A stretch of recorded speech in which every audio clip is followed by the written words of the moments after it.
ഇന്ന് ചെയ്യാൻ പോകുന്ന റെസിപ്പി ഒരു ഫിഷ് കറിയാണ്. തേങ്ങായാ വേണ്ട, ഒരു വലിയ തക്കാളി, വെളുത്തുള്ളി, പച്ചമല്ലിയ, മഞ്ഞപ്പൊടി, സാധാ വറ്റൽമുളക് എടുത്തിരിക്കുന്ന, മുളക് പൊടിയും എടുത്തു, കുറച്ച് ചെറിയ ഉള്ളിയ, കൊടംപുളിയ, കുരുമുളക്, ഉപ്പ്, കറിവേപ്പില, നെമ്മീന, അരപ്പരക്കണം, ഒരു കപ്പ് തേങ്ങ, തക്കാളി ഫുള്ള്, ഒരു 2-3 വെളുത്തുള്ളി, മല്ലി പറഞ്ഞ പോലെ 1 ടീസ്പൂൺ, മഞ്ഞപ്പൊടി, കുറച്ച് മുളക് പൊടിയാണ് ഉപയോഗിക്കുന്നത്, 2 വറ്റൽമുളക്, പേസ്റ്റ് പരുവത്തിന് അരച്ചെടുക്കണം.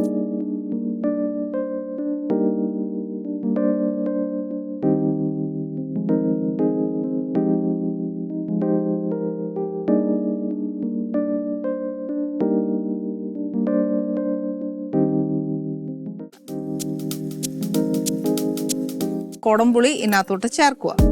അതുപോലെ ആദ്യം വെള്ളം ചേർക്കുക.